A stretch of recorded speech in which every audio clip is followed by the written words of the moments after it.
আল্লাহর ওলি যারা, আল্লাহর পক্ষ থেকে যারা দাঈ ইলাল্লাহ ছিলেন, যারা যুগে যুগে কালে কালে ইসলামের দাওয়াত দিয়েছেন মানুষদেরকে, তারা যখন কোনো মানুষের সাথে দুনিয়াবি ওয়াদা হোক, পরকালীন ওয়াদা হোক, আখিরাতের জন্য হোক, দুনিয়ার জন্য যদি কোনো ওয়াদা হয়, সেই ওয়াদা তারা দুনিয়াতেও রক্ষা করেছেন। আমরা বিশ্বাস রাখতে পারি কিয়ামতের ময়দানে তারা সেটা রক্ষা করবেন। জোরে বলি আলহামদুলিল্লাহ। এই বিষয়টা আল্লাহর ওলিদের বৈশিষ্ট্য। আল্লাহ তাআলা যারা ওয়াদা পালন করেন তাদেরকে মুত্তাকি হিসেবে স্বীকৃতি দিয়েছেন, তাদেরকে সত্যবাদী হিসেবে স্বীকৃতি দিয়েছেন তার কোরআনের মধ্যে।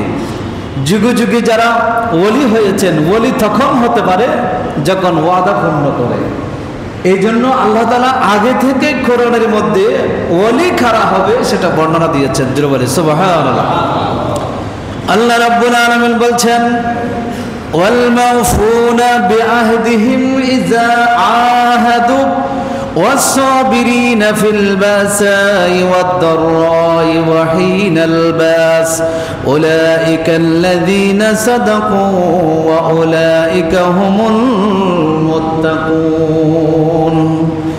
আল্লাহ তাআলা বলছেন, ওয়াল মাউফুনা বিআহদিহিম ইযা আহাদু, যারা ওয়াদা করার পরে ওয়াদাটা পরিপূর্ণভাবে আদায় করে, ওয়াসাবিরিনা ফিল বাসাই ওয়াদ-দাররা, দুঃখে কষ্টে সুখে সর্বদা যারা ধৈর্য ধারণ করে, ওয়াহিনাল বাস, শত্রুর মুখোমুখি যখন হয়, যুদ্ধক্ষেত্রে যারা ধৈর্য ধারণ করে, উলাইকাল্লাযীনা সাদাকু, তারা হলো সেই সত্যবাদীদের অন্তর্ভুক্ত, ওয়া উলাইকা হুমুল মুত্তাকুন, তারাই হলো মুত্তাকিন। জোরে বলে সুবহানাল্লাহ। উলাইকা হুমুল মুত্তাকুন, তারাই হলো মুত্তাকি। আল্লাহর ওলি ওই সমস্ত মানুষ যারা মুত্তাকি, তারাই আল্লাহর ওলি। আল্লাহ বলছেন তারাই ওয়াদা যখন করে সেই ওয়াদা পূর্ণ করে। এখান থেকে আমাদের শিক্ষা হলো, আমরা যদি ওলি সেই প্রেম ভালোবাসা অন্তরে যদি লালন করি, তাহলে সেই শিক্ষা আমাদেরকে গ্রহণ করতে হবে। যেটা ওয়াদা করাবে সেই ওয়াদা যত কি করতে হবে, রক্ষা। আমার গোসে বাগদাদ যখন ছোট্টখালি যখন লেখাপড়া করার জন্য বাগদাদে যাচ্ছিলেন, ডাকাত দলের সেই ঘটনা যে পাঞ্জাবির ভিতরে যে আশরাফিগুলো টাকাগুলো সেলাই করে দিয়েছিলেন, দেওয়ার পরে মা একটা কথা বলেছিলেন, ওয়াদা নিয়েছিলেন, বাবা মিথ্যা কখনো বলবে না। আমার গোসে বাগদাদকে যখন ডাকাতের সর্দাররা জিজ্ঞেস করলো, তোমার কাছে কিছু কি আছে? আমার গোসে বাগদাদ তো শরীরের উপরে তো তারা কিছু দেখতে পাচ্ছে না, কিন্তু আমার গোসে বাগদাদ চাইলে সেখানে সেই কথাটা না বললেও পারতেন, কিন্তু মা ওয়াদা করিয়েছেন, মা প্রতিজ্ঞা করিয়েছেন, মিথ্যা কখনো বলা যাবে না। তখন সেই মায়ের প্রতিজ্ঞা রক্ষা করতে গিয়ে আমার গোসে বাগদাদ বলেছিলেন, হ্যাঁ, আমার কাপড়ের আস্তিনের নিচে এত টাকা দিরহাম আমার মা সেলাই করে দিয়েছে, সেই টাকাগুলো আছে। জোরে বলে সুবহানাল্লাহ। আল্লাহর ওলিদের বৈশিষ্ট্য হলো সেটা, জান যাবে, ওয়াদা কখনো হেলাফ করা হবে, এটা হলো আল্লাহর ওলিদের বৈশিষ্ট্য। এই জন্য আল্লাহ রসুল সাল্লাল্লাহু আলাইহি ওয়াসাল্লাম হাদিসে পাকের মধ্যে সবসময় বলতেন, রসুল বলতেন, লা ঈমানা লিমান লা আমানাতা লাহু ওয়ালা দীনা লিমান লা আহদা লাহু। ওই মানুষের কাছে ঈমান নেই যার কাছে আমানত নেই, ওই মানুষের কাছে দিন নেই যেই মানুষের কাছে ওয়াদা রক্ষা করা নেই, ওয়াদা পূর্ণ করা নেই, অঙ্গীকার রক্ষা করা যার ভিতরে নেই, সেই মানুষের কাছে কোনো দিন নাই। সুতরাং দিন থেকে হারে ছয়ে যাওয়ার মতো একটি বিষয় হলো ওয়াদার খেলাফ করা। আল্লাহর ওলিরা যুগে যুগে মানুষকে কথার মাধ্যমে, আচরণের মাধ্যমে, তাদের লেনদেনের মাধ্যমে এই শিক্ষাটুকু দিয়েছে, তোমরা ওয়াদা কি করো, রক্ষা করো, ওয়াদার খেলাফ করো না। কারণ ওয়াদার খেলাফ করা এটা মুত্তাকিদের বৈশিষ্ট্য নয়, বরং ওয়াদা রক্ষা করা এটা হলো মুত্তাকিনদের বৈশিষ্ট্য। আল্লাহ আমাদেরকে আমল করার তৌফিক দান করুন, সকলে বলি আমিন। হাদিসে পাকের মধ্যে এসেছে, হযরতে ইবনে হিব্বান হযরত উবাদা ইবনে সামিত রাদিয়াল্লাহু তাআলা আনহু থেকে হাদিস বর্ণনা করেছেন, আন্না রাসূলুল্লাহ, সবাই পড়ি সাল্লাল্লাহু আলাইহি ওয়াসাল্লাম। এই যে দরুদ শরীফটা আমরা যখন বলি অনেক সময় বলতে পারি না আপনাদেরকে, আপনি পড়েন, কিন্তু রসুলের নাম শোনার সাথে সাথে যারা দরুদ শরীফ পড়ে এরা কৃপণ হওয়া থেকে বাঁচবে। সাথে সাথে একবার দরুদ শরীফ পড়লে 10টি রহমত তার উপর কি হবে? কথা বলেন না, কয়টি রহমত? তো রহমত আমাদের লাগবে না মনে হয়। এই জন্য রসুলের নাম যখন উচ্চারণ হবে সাথে সাথে কি পড়ে নিব? দরুদ পড়ে নেব। হযরত উবাদা ইবনে সামিত রাদিয়াল্লাহু তাআলা আনহু বলছেন, আন্না রাসূলুল্লাহ সাল্লাল্লাহু আলাইহি ওয়াসাল্লাম ক্বালা, নবী করিম সাল্লাল্লাহু আলাইহি ওয়াসাল্লাম নবুয়তের জবানে ঘোষণা দিলেন, ইজমানু লি সিত্তান আজমানু লাকুমুল জান্নাহ। এ আমার উম্মত শুনো, 6টি জিনিসের জামানত তোমরা আমাকে দিবা, 6টা ওয়াদা আমার সাথে করবা, 6টা জিনিস আমি যেভাবে বলি সেভাবে করবে, সেই ওয়াদা আমার সাথে করবা। আমি রাসূল দুনিয়াতে তোমাদের সাথে ওয়াদা করতেছি, কিয়ামতের ময়দানে তোমাদেরকে আমি রাসূল নিজ দায়িত্বে জান্নাতের মালিক বানিয়ে দেব। রাসূল দুনিয়াতে ওয়াদা করছেন 6টা বিষয় তোমাদেরকে বলবো, এগুলো যদি তোমরা আমাকে ওয়াদা দিতে পারো, এটা যথাযথ পালন করবা, তাহলে কিয়ামতের ময়দানে জান্নাত তোমাদেরকে তালাশ করতে হবে না। আমি রাসূল নিজ দায়িত্বে, আমি দায়িত্ব নিচ্ছি, আমি জান্নাত তোমাদেরকে দিয়ে দেব। জোরে বলে সুবহানাল্লাহ। রাসূল বলেন, আসদাকু ইযা হাদাসতুম, যখন কথা বলবে সত্য বলবা।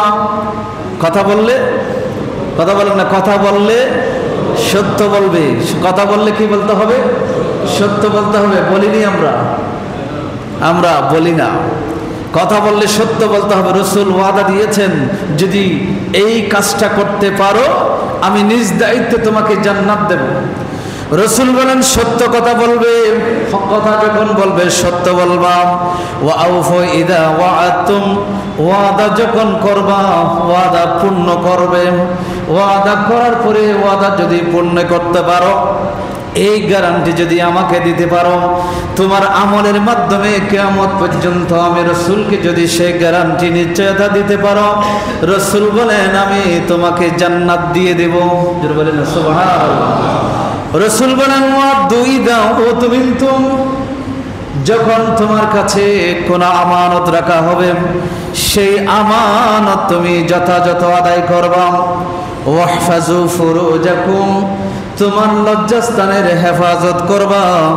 ওয়াগুদ্দু আবসারাকুম, যখন গায়রে মুহরিম কোন মহিলা চোখের সামনে চলে আসে তখন তোমার চক্ষুকে অবনত করবা, হারাম জিনিস দেখবে না। অবৈধ যারা গায়রে মুহরিম মহিলার দিকে তাকাবে না, তাদের সাথে কথা বলবে না, চক্ষু নিচু করে ফেলবা। রাসূল বলেন ওয়াকুফু আইদিয়াকুম, তোমার দুটি হাত দ্বারা কোন মুসলমানকে কষ্ট দেওয়া থেকে যখন বিরত রাখবা। এই 6টি আমল উম্মত তুমি যদি করতে পারো, তোমার আমলের মাধ্যমে আমি রাসূলকে নিশ্চয়তা দিতে পারো। আমি রাসূল নিশ্চয়তা দিচ্ছি কিয়ামতের ময়দানে তোমাদেরকে আমি রাসূল নিজ দায়িত্বে জান্নাতের মালিক বানিয়ে দেব। জান্নাতের পথটা অনেকটা সহজ হয়েছে। হাদিসে পাকে এসেছে, রাসূল বলেছেন জান্নাত তোমার সামনে এক কদম দূরে, অনুরূপভাবে জাহান্নাম তোমার একটা কদম দূরে মাত্র। একটা কদম দিলেই তুমি জান্নাত। যদি সেই আমল যদি করতে পারো, একটা কদম দেওয়ার সাথে সাথে তুমি জান্নাতে চলে যেতে পারবা। জোরে বলেন সুবহানাল্লাহ। 6টি আচরণের কথা রাসূল বলেছেন। রাসূল বলেছেন তোমরা যদি আমাকে এই গ্যারান্টি দিতে পারো তুমি এগুলো করবা।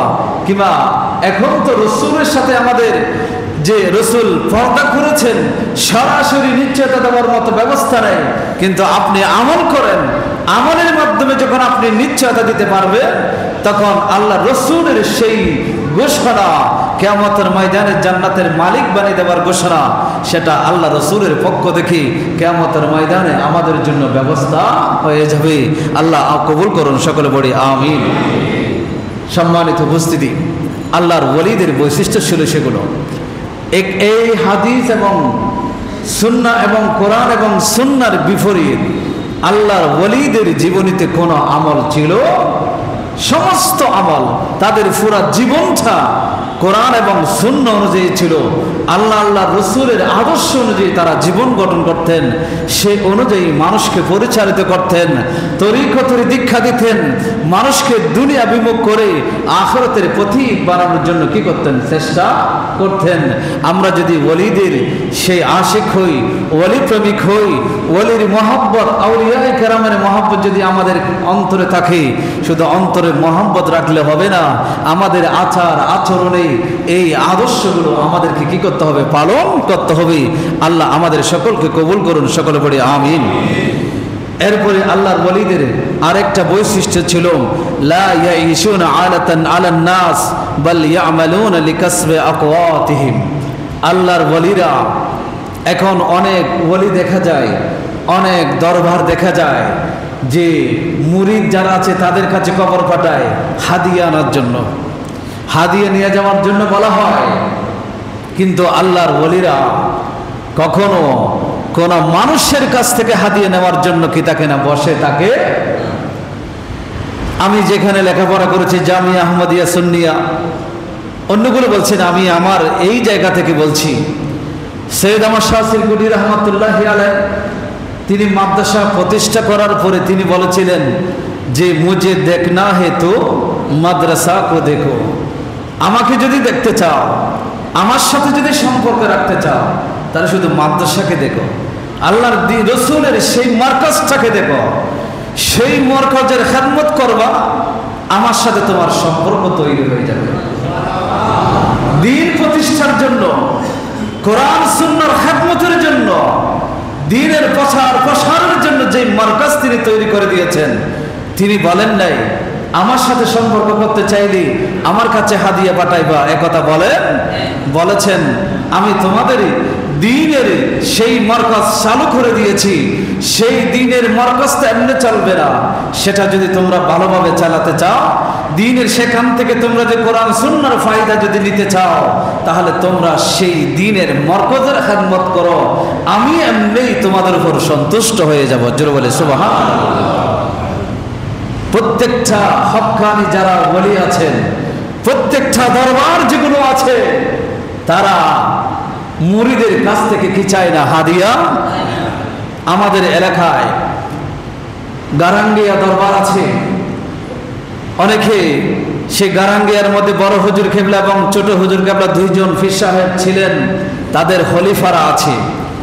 আমি দেখেছি আমার মুরব্বীরা এরকম, এখন যারা খলিফা আছেন, একজন হাফেজ সাহেব হুজুর আছেন, আমি দেখেছি ওনার কাছে যখন মুরিদানরা যায় গরিব, তখন অনেক সময় দেখা যায় নিজের পকেট থেকে টাকা বের করে ওই যে গরিব মুরিদ তার পকেটের মধ্যে ঢুকিয়ে দিয়েছে। জোরে বলি সুবহানাল্লাহ। ওয়ালি তারাই হয় যারা মুরিদের পকেটের দিকে তাকায় না, যারা তাওয়াক্কুলটা শুধুমাত্র করতে পারে কার উপর? আল্লাহর উপর।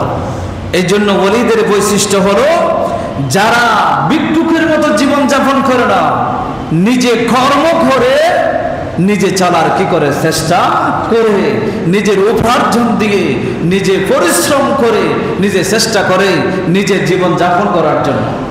ইব্রাহিম বিন আদহাম বলস শহরের বাদশাগিরি ছেড়ে তিনি ফকির দরবেশী জীবন গ্রহণ করেছেন। সেই ইব্রাহিম বিন আদহাম কিভাবে জীবন যাপন করতেন? তিনি জঙ্গলে গিয়ে লাকড়ি কেটে সেই লাকড়ের বোঝা মাথায় নিয়ে মদিনার বাজারে বিক্রি করে তিনি জীবন যাপন করতেন। জোরে বলে সুবহানাল্লাহ। তিনি যুগ শ্রেষ্ঠ একজন ওলি ছিলেন, অথচ সেই ইব্রাহিম বিন আদহাম নিজে পরিশ্রম করে কামাই করতেন।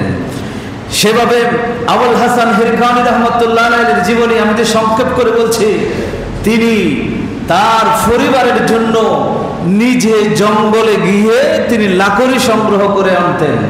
তিনি চাইলে কোনো মুরিদকে যদি নির্দেশ দিতেন, লাকড়ির কোনো অভাব হতো না, কিন্তু তিনি নিজের ঘরের কাজ নিজেই কি করতেন? সমাধান করতেন। সত্যিকার ওলি যারা হয় তাদের আদর্শ হলো নিজে কামাই করে রোজগার করে তারা খেতেন। সাইয়েদনা আবু বকর সিদ্দিক খেলাফতের দায়িত্ব পালন করেছেন, এখান থেকে সরকার থেকে টাকা নিয়ে নয়। সাইয়েদনা আবু বকর সিদ্দিক খেলাফতের দায়িত্ব পালন করেছেন, নিজে টুপি সেলাই করতেন, এই টুপি সেলাই করে করে সেই রোজগার দিয়ে তিনি তার সংসার জীবন পরিচালিত করেছেন। জোরে বলে সুবহানাল্লাহ। হাদিসে পাকের মধ্যে এসেছে, আল্লাহ তাআলা কোরআনে বলেছেন, ইয়া আইয়ুহাল্লাযীনা আমানু ইযা নুদিয়া লিস-সালাতি মিন ইয়াউমিল জুমআহ। এই আয়াতের পরের আয়াত হচ্ছে ফাইদা কুদিয়াতিস সালাত ফান্তাশিরু ফিল আরদ। আল্লাহ বলেছেন নামাজ যখন শেষ হবে মসজিদে বসে থেকো না, জমিনে ছড়িয়ে পড়ো, জমিনে ছড়িয়ে পড়ে তোমরা আল্লাহর রিজিক তালাশ করো। ফান্তাশিরু ফিল আরদ ওয়াবতাগু মিন ফাদলিল্লাহ।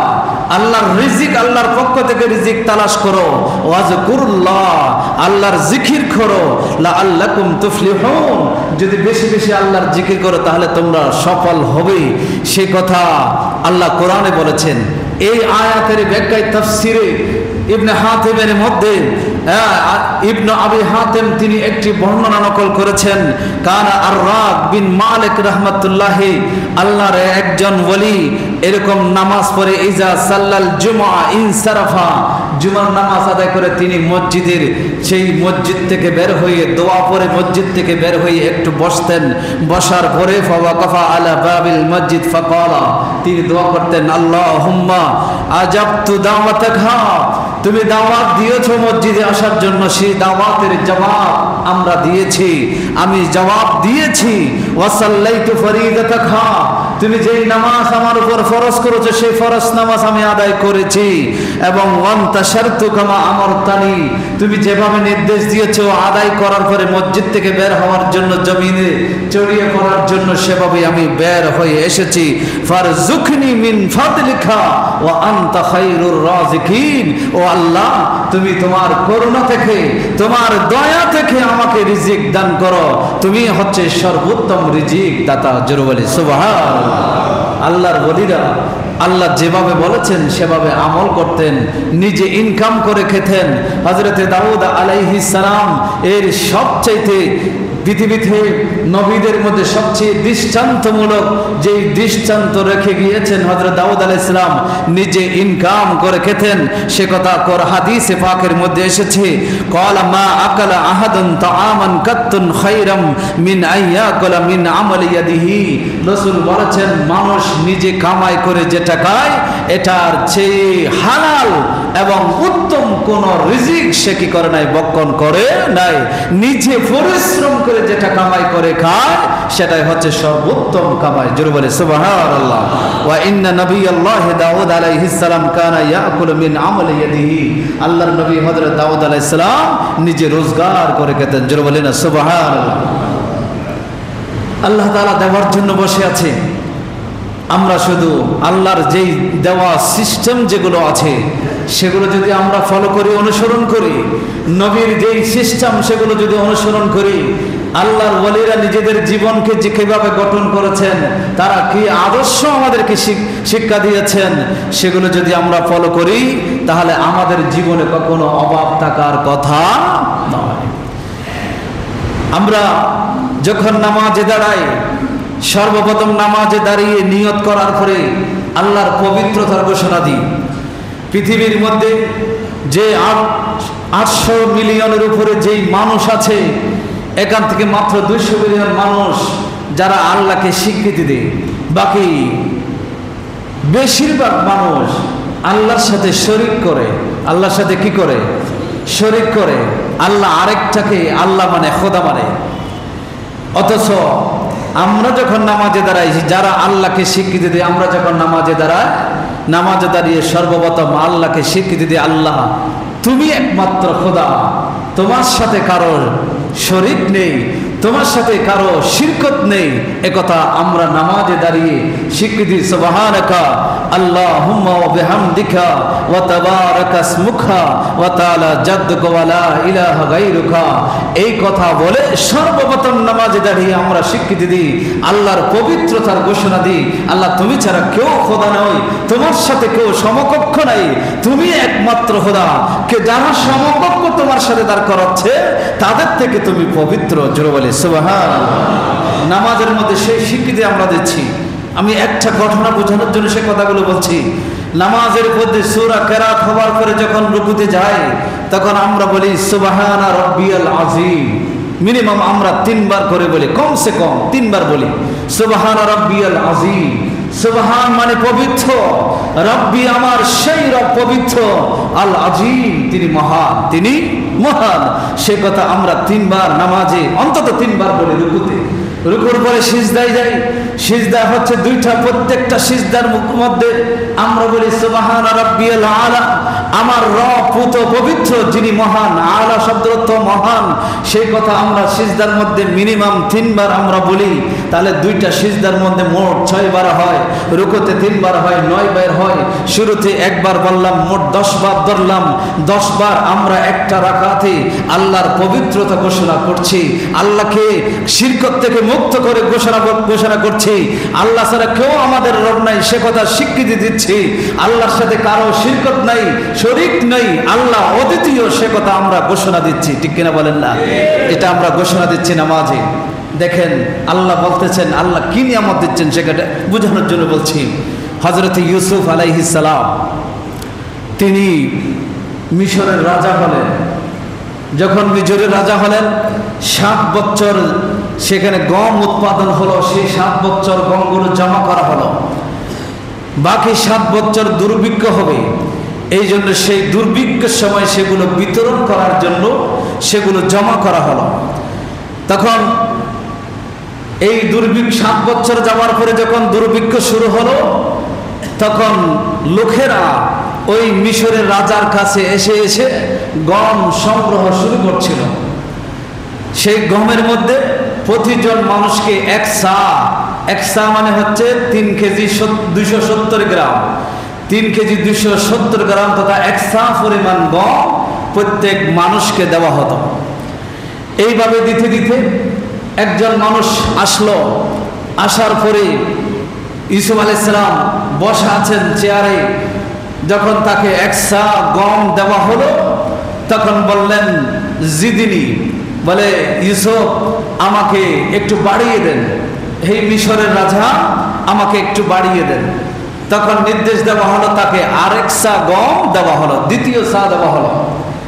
দেওয়ার পরে তিনি আমার আরজ করলেন জিদিনি, তৃতীয়বার যখন আরজ করলেন আমাকে আরেকটু বাড়িয়ে দেন, তখন ইউসুফ আলাইহিস সালাম বললেন তুমি কি জানো না মিশরের জমিনে দুর্ভিক্ষ চলতেছে? তুমি কি জানো না মানুষের খাদ্য সংকট দেখা দিয়েছে? তুমি কি জানো না সে কথা?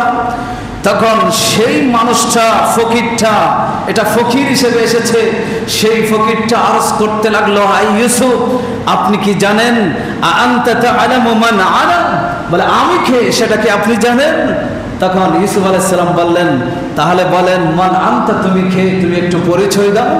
তখন সেই ব্যক্তি বলতে লাগলো আনাল্লাযী শাহিদতু লাকা ফি তুহমাত লিবারাআতি তুহমাতি জুলাইহা জাওজাতুল আজিজ, মিশরের সেই জুলাইহার তোহমত থেকে, অপবাদ থেকে মুক্ত করার জন্য যেই ব্যক্তি মায়ের কোলে সাক্ষী দিয়েছিল যদি ইউসুফের জামা সামনের দিকে ছেঁড়া হয় তাহলে ইউসুফ দোষী, যদি ইউসুফের জামা যদি পিছন দিকে ছেঁড়া হয় তাহলে ইউসুফ দোষী নয়, ইউসুফ নির্দোষ, জুলাইহা দোষী। এই সাক্ষ্য মায়ের কোলে যেই শিশু দিয়েছিল আমি হলাম সেই শিশু সন্তান, আজকে ফকির হয়ে তোমার দরবারে চাইতে এসেছে। জোরে বলে সুবহানাল্লাহ। এই কথা শুনে হযরত ইউসুফ আলাইহিস সালাম আশ্চর্য হয়ে গেলেন। ইউসুফ আলাইহিস সালাম যারা গম দিচ্ছে তাদেরকে নির্দেশ দিলেন বিমিয়াতে আরদামিন, 1 আরদম বলা হয় আরবিতে, 1 আরদম মানে হলো 24 সা, 24 সা, এরকম 24 সা মানে হলো 78 কেজি, 1 আরদম মানে হচ্ছে 78 কেজি, এরকম 100 আরদম প্রায় 7000 মনের উপরে, 7000-এর উপরে তাকে গম দেওয়ার জন্য নির্দেশ দিলেন এবং 100 দিনার ইউসুফ আলাইহিস সালাম খুশি হয়ে তাকে দান করলেন। জোরে বলে সুবহানাল্লাহ। কারণ কি? কারণ হচ্ছে একটা, ইউসুফ যে নির্দোষ সেটার সাক্ষ্য দিয়েছিল এই ছোট্ট শিশু, যেটা আজকে ফকির হয়ে ইউসুফ আলাইহিস সালামের দরবারে এসেছে। তখন এই সাক্ষ্য দেওয়ার কারণে ইউসুফ আলাইহিস সালাম খুশি হয়েছেন। একবার মাত্র ইউসুফেরকে নির্দোষ বলেছিল এই শিশুটা, সেই ব্যক্তিটা ফকির হয়ে যখন এসেছে সে কথা বলেছে, সে একবার দোষ থেকে মুক্ত ঘোষণা করার কারণে খুশি হয়ে ইউসুফ আলাইহিস সালাম তাকে 7,000 মনের উপরে গম তাকে দান করলেন। 100 দিনার সেই সময়ে দুর্ভিক্ষের সময় তাকে দান করলেন।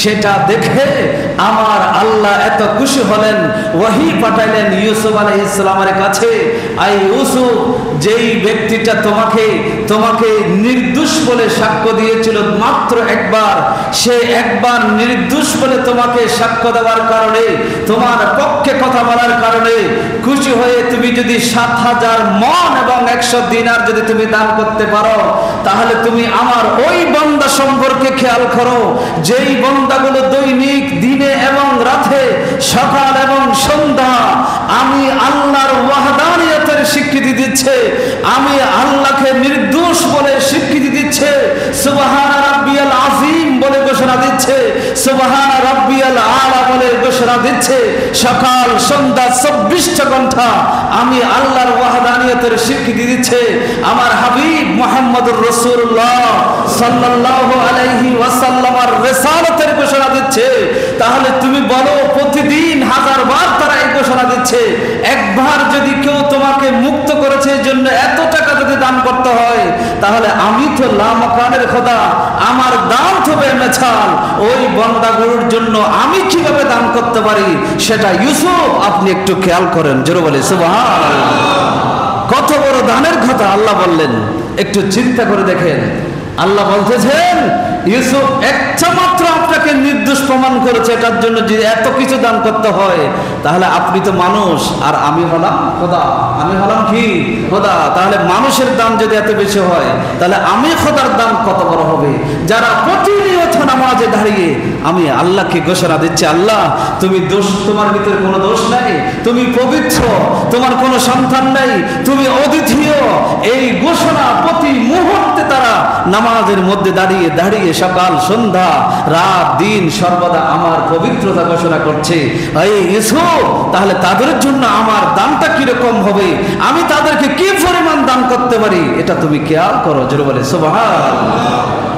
আমি বোঝাতে চাচ্ছি এগুলো সব আল্লাহর রসুল, সাহাবায়ে কেরাম, তাবিঈন, তাবে তাবিঈন, আউলিয়ায়ে কেরামের বৈশিষ্ট্য হলো এই নামাজ, ইবাদত এগুলো করা।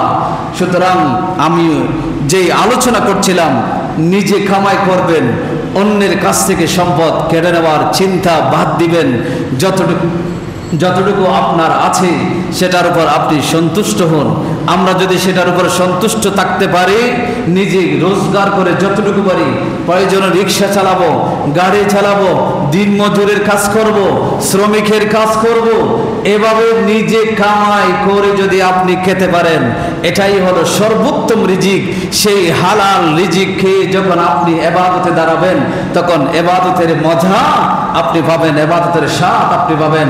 তখন আপনি যখন জমিন থেকে আল্লাহকে একবার ডাক দিবেন, লামাকান থেকে আল্লাহ 40 বার আপনার সেই ডাকে সাড়া দিবে, জোরে বলে সুবহানাল্লাহ। আমার বন্ধুরা, আমি কথা সংক্ষেপ করছি, সময় হাতে আমার কম। আল্লাহর আউলিয়ায়ে কেরাম নিজ হাতে কামাই করতেন, নিজে রোজগার করতেন, এটা আমাদের বৈশিষ্ট্য যেন হয় সেদিকে আমরা খেয়াল করব। এরপরে আসতেছে আল্লাহর আউলিয়ায়ে কেরাম, তাদের হাতে যতটুকু সম্পদ থাকতো সেই সম্পদগুলো তারা মানুষের জন্য, গরিব মিসকিনদের জন্য তারা ব্যয় করতেন। তারা বসে থাকতেন না, যতটুকু থাকতেন ততটুকু ব্যয় করতেন, কারণ এটা আমার নবীর আদর্শ। কার আদর্শ? নবীর আদর্শ হলো সম্পদ যতটুকু থাকবে সেটা কি করা? ব্যয় করা। এই হাদিসটা সম্ভবত আপনাদের কাছে আমি বলেছিলাম, আল্লাহ রসুল সাল্লাল্লাহু আলাইহি ওয়াসাল্লামকে বলা হলো যে আল্লাহ তাআলা ওহী নাজিল করলেন, ইয়া রাসূলুল্লাহ, আপনি যদি চান মক্কার মধ্যে, উহুদের পাহাড়ের পাশে মক্কার মধ্যে একটা বড় উপত্যকা আছে, খালি মাঠ আছে, দুই পাহাড়ের মাঝখানে বিশাল উপত্যকা, সেটার দিকে লক্ষ্য করে আল্লাহ বললেন, রসুল আপনি যদি চান এটাকে আমি স্বর্ণতে রূপান্তর করে দিব। সেই স্বর্ণ আপনি যতদিন বাঁচেন আপনি খেতে পারবেন, আপনার সাহাবীরা খেতে পারবে, দুনিয়ার মানুষ সেটা ভোগ করতে পারবে। আমার রাসূল বলেন, না, আমি সেটা চাই না, আমি এখন যেভাবে আছি সেভাবে চাই। একদিন খাবো, যে খাওয়ার পরে আমি শুকর আদায় করব, আর যেদিন খেতে পারবো না সেই দিন আমি ধৈর্য ধারণ করবো। জোরে বলে সুবহানাল্লাহ। এটাই তো ইমানদারের বৈশিষ্ট্য হওয়া দরকার, এটাই ইমানদারের বৈশিষ্ট্য হওয়া দরকার। হযরতে আবু দারদা রাদিয়াল্লাহু তাআলা আনহু, তিনি জান্নাতের একটা খেজুর গাছের বিনিময়ে, তার একটা খেজুর বাগান ছিল বিশাল, সেই খেজুর বাগানটা পুরোটা বিক্রি করে দিয়েছেন। জোরে বলে সুবহানাল্লাহ। রাসূলের দরবারে এক সাহাবী আসলেন, ইয়া রাসূলুল্লাহ, আমার পাশের যেই বাড়িটা আছে তাদের একটা খেজুর গাছ আমাকে কষ্ট দিচ্ছে, আমি দেওয়াল দিতে পারছি না, আমাকে কষ্ট দিচ্ছে, তাকে বলেন সেটা যেন আমাকে বিক্রয় করে দেয়, অথবা তার খেজুর গাছ সে যেন কেটে নিয়ে যায়। রাসূল তাকে ডাকলেন, বলে তুমি ওই খেজুর গাছটা আমাকে বিক্রয় করে দাও। সে বলল, না, আমি বিক্রয় করব না। যখন রাসূল বললেন তুমি সেটা কেটে নিয়ে যাও, সে বলল, আমি নিব না। রাসূল তাকে প্রস্তাব দিলেন, জান্নাতের খেজুর গাছের বিনিময়ে তুমি আমাকে সেটা বিক্রয় করে দাও। সে বলল, আমি সেটা বিক্রয় করব না। সে বলল কি, আমি বিক্রয় করব না। আবু দারদা আসলেন রাসূলের কাছে, ইয়া রাসূলুল্লাহ, ওই খেজুর গাছ যদি আমি আপনাকে কিনে দিতে পারি, আপনি যে বলেছেন জান্নাতের খেজুর গাছ দিবেন, সেটা কি আমাকে দিতে পারবেন? রাসূল বললেন, হ্যাঁ, অবশ্যই তোমাকে আমি জান্নাতের খেজুর গাছের বিনিময় দেব। তখন আবু দারদা গেলেন সেই ব্যক্তির কাছে, বললেন, এই আমার রাসূলের সাহাবী, শোনো, আমার একটা খেজুর বাগান আছে, হাজার হাজার খেজুর গাছ আছে, সেই বাগানের মাঝখানে আমি আবু দারদার বাড়িও আছে, সেই বাড়ি এবং খেজুর গাছ পুরোটা তোমাকে দিয়ে দিব, ওই একটা খেজুর গাছ তুমি আমাকে দিয়ে দাও। জোরে বলেন না সুবহানাল্লাহ। পুরো বাগান দিয়ে দিলেন, একটা খেজুর গাছ কিনে নিলেন। কিনে নেওয়ার পরে রাসূলের কাছে আসলেন, ইয়া রাসূলুল্লাহ, ওই জান্নাতের খেজুর গাছটা যদি আপনি আমাকে দেন, এই খেজুর গাছটা আমি আপনাকে দিয়ে দেব। জোরে বলে সুবহানাল্লাহ। রাসূলের সাথে সওদা হলো, রাসূলের সাথে লেনদেন হলো, একটা খেজুর গাছ মাত্র, সেই একটা খেজুর গাছের বিনিময়ে পুরো জীবনের যে সঞ্চয় সব কিছু দিয়ে দিলেন। জোরে বলেন না সুবহানাল্লাহ। সেই আবু দারদাকে একদিন স্ত্রী বলতেছেন, অমুক তো কোটিপতি হয়ে যাচ্ছে, অমুকের ঘর বাড়ি আছে, অমুকের এত সম্পদ আছে, আপনি, তিরমিজি শরীফের হাদিস, আপনাকে আমি অনুরোধ করছি, আপনি তাদের মতো আপনি চাইলে পারেন না, সম্পদ অর্জন করতে পারেন না? তখন আবু দারদা স্ত্রীকে উত্তর দিয়েছিলেন, আল্লাহ রাসূল সাল্লাল্লাহু আলাইহি ওয়াসাল্লামের একটা হাদিস আবার মনে পড়ে গেল, যে সেটা রাসূল সাল্লাল্লাহু আলাইহি ওয়াসাল্লাম বলেছেন। আবু দারদা বলছেন, আল্লাহ রাসূলের হাদিস মনে পড়লো, আল্লাহ রাসূল সাল্লাল্লাহু আলাইহি ওয়াসাল্লাম বলেছেন, এই যে জান্নাতে যাওয়ার যে রাস্তা, এই দুনিয়া থেকে আখিরাতে যাওয়ার যে রাস্তা, বলে সেই রাস্তাটা হচ্ছে দুর্গম, একটা গিরিপথ। সুতরাং সেই গিরিপথ দিয়ে যাওয়ার সময় যাদের পিঠে বোঝা বেশি থাকে, তারা সেই গিরিপথ অতিক্রম করতে পারে না। যাদের পিঠে বোঝা হালকা থাকে, সেই মানুষগুলো সেই রাস্তা দিয়ে অতিক্রম করতে পারে। এই জন্য আমি চাই না আমার পিঠের বোঝা ভারী হোক, কারণ আমি চাই সহজে সেই জান্নাতের পথ যেটা আছে সেই পথ যেন অতিক্রম করতে পারে। জোরে বলি না সুবহানাল্লাহ। সাহাবীদের কি আদর্শ সেগুলো! আল্লাহর ওলিরও দরবেশী জীবন এই জন্য গ্রহণ করেছিলেন। আল্লাহর ওলিরা খাবার গ্রহণ করার সময় সামান্য ডাল এবং ভাত এগুলোই গ্রহণ করতেন, কারণ হিসাব সহজ। আল্লাহ যদি কিয়ামতের ময়দানে জিজ্ঞাসা করে তুমি কি কি খেয়েছো, যদি জিজ্ঞাসা করে, হিসাব সহজ, আল্লাহ ভাত এবং ডাল খেয়েছি, আর কিছু খাই নাই। আপনি খোরমা ফুলাও 10-12টা আইটেম দিয়ে যদি আপনি খাবার গ্রহণ করেন, সেটার হিসাব তো কিয়ামতের ময়দানে আল্লাহর দরবারে দিতে। এই জন্য আল্লাহর ওলিরা সবসময় দরবেশী জীবন গ্রহণ করেছেন। সুতরাং আমাদের উচিত আল্লাহর ওলিদের সেই জীবনে কি করা, গ্রহণ করা। হাতে যদি কিছু টাকা পয়সা থাকে, গরিব মিসকিন যারা আছে যতটুকু সম্ভব তাদেরকে কি করা, দান করা, তাদেরকে সহযোগিতা করা। আল্লাহ আমাদেরকে কবুল করুন, সকলে পড়ে আমিন। এরপরের বৈশিষ্ট্য এসেছে, আল্লাহর ওলিরা মানুষের প্রয়োজন মেটানোর জন্য সবচাইতে এগিয়ে আসতেন বেশি। মানুষের প্রয়োজন মেটানোর জন্য, মানুষের হাজাত পূরণ করার জন্য আল্লাহর ওলিরা সবচেয়ে বেশি কি করতেন, এগিয়ে আসতেন। কারণ এটা একটা হাদিসের উপর আমল। আল্লাহ রাসূল সাল্লাল্লাহু আলাইহি ওয়াসাল্লাম ইরশাদ করেছেন, যেই ব্যক্তি দুনিয়ার কোন মানুষের একটা হাজত, একটা বিপদ দূর করলো, সে যেন, রাসূল সাল্লাল্লাহু আলাইহি ওয়াসাল্লাম বলেছেন, মান নাফাসা আন মুমিনিন কুরবাতান মিন কুরাবিদ দুনিয়া নাফাসাল্লাহু আনহু কুরবাতান মিন কুরাবি ইয়াউমিল কিয়ামা। কিয়ামতে সেই আমাদের প্রত্যেকের বিপদ আপদ থাকবে। দুনিয়াতে যদি আপনি একটা কারো বিপদ দূর করে দিয়েছেন, তাহলে কিয়ামতের ময়দানে আপনার হাজার বিপদ থেকে আল্লাহ ওই একটা বিপদ দূর করে দিবেন। জোরে বলি সুবহানাল্লাহ। আপনি কাজ করতেছেন দুনিয়াতে, কিন্তু সেই দুনিয়াতে যে কাজটা করছেন আল্লাহর জন্য, আল্লাহর রেজামন্দি হাসিলের জন্য, সেই কাজটার বিনিময়ে আল্লাহ তো কিয়ামতের ময়দানে তৈরি করে রাখতেছেন, আখিরাতের জগতের জন্য তৈরি রাখতেছেন। আপনার বিপদগুলো থেকে যেন একটা বিপদ কি হয়ে যায়, দূরীভূত হয়ে যায়। আল্লাহ আমাদের সকলকে বোঝার তৌফিক দান করে, সকলে বলি আমিন। এভাবে বলতে গেলে অনেকগুলো কথা। এজন্য আমরা মানুষের বিপদ দেখলে এগিয়ে আসব। এখন এমন একটা পরিস্থিতি দাঁড় হয়েছে যে মানুষের বিপদ দেখলে আমরা এগিয়ে আসি না, ওই মানুষটাকে বিপদে ফেলি আর নিজেরা চলে যায়। এক সময় মানুষ একতাবদ্ধ থাকার কারণে কেউ কারো উপর জুলুম করতে পারতো না, কারণ একতাবদ্ধ থাকা শুধু আইন দিয়ে হয় না। একতাবদ্ধ থাকা এটা লিখিত আকারে করলে একতাবদ্ধ থাকা যায় না, এটা অন্তরের মধ্যে থেকে আসতে হবে। সেই ভালোবাসা অন্তরের মধ্যে থাকতে হবে, তখন মানুষ একতাবদ্ধ থাকতে পারে। মহল্লার মানুষ, সমাজের মানুষ একতাবদ্ধ থাকতে পারে, এটা অন্তর থেকে আসতে হবে। রুটিন করে কোনো কাজ হবে। এই জন্য হৃদ্যতা যদি তৈরি হয়ে যায় নবীর কারণে, আউলিয়ায়ে কেরামের কারণে, যদি সেই হৃদ্যতাও যদি তৈরি হয়ে যায়, তাহলে দেখবেন সমাজের মধ্যে সেই একতাবদ্ধতা থাকবে। একতাবদ্ধতা থাকলে দুনিয়ার কোন জালেম যে হোক না কেন কোনোদিন জুলুম করতে পারবে। আল্লাহ আমাদেরকে সেই বিষয়গুলো বোঝার তৌফিক দান করে, সকলে পড়ে আমিন।